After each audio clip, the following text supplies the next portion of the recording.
Nagpahayag si Eastern Samar Governor Ralph Vincent Ivardoni nga damo pa nga dagko nga proyekto ang igpapatuman sa probinsya katapusan siyahan nga tuig han iya administrasyon. Ay mensahe katapusan duha ka adlaw nga serbisyo caravan sa mga islan Manikani, Victory ngan Tubabaw Hagiwan. Ginsaring ni Ivardoni nga padayon ang iya paningkamot nga mapauswag ang serbisyo publiko labi na sektorhan panlawas ngan infrastruktura. Iginpahibaruhan gobernador nga naaprubaran ang pondo para han rehabilitasyon han Eastern Samar Provincial Hospital ESPH nga sobra na sa 60 ka tuig nga nagsiserbe probinsya ngan kinahanglan na hindako nga pagbag-o. Sumalapahan gobernador ginlalauman nga maabrihan hasulod han duha tubtub tulo ka bulan ang bag-o nga Felipe Abrego Memorial Hospital FAMED Hagiwan kataliwan makumpleto ang nga tanan nga kinahanglanan nga permit tikang nga mga nasasakupan nga ahensya. Ginsabi pa niya nga kinahanglan liwat madugangan ang mga empleyado han ospital basing matuman ang epesyente nga operasyon hini.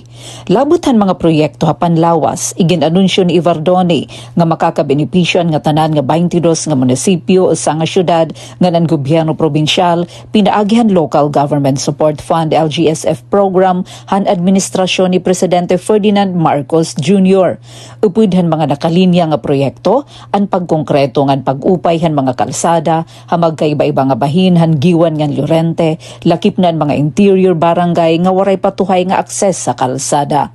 Nagpasalamat liwat si Ivardoni hapadayon nga suportahan mga opisyalhan probinsya, mga mayor, mga opisyalhan barangay, kan Congressman Sheen Gonzales, kan Congressman Marcelino Libanan, hapagbulig han mga programa ngan proyekto han probinsya.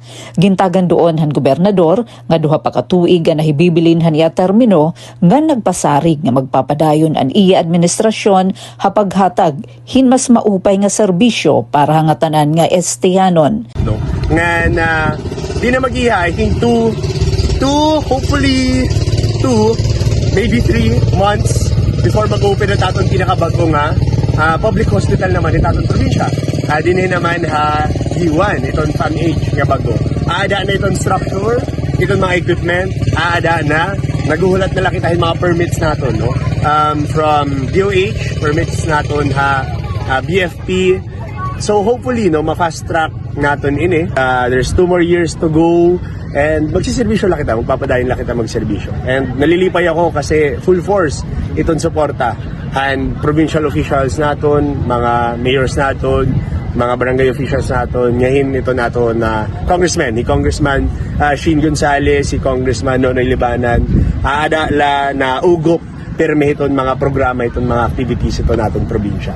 Para habagong Pilipinas, inihi Penelope Pumida, Radyo Pilipinas, Radyo Publiko, Borongan.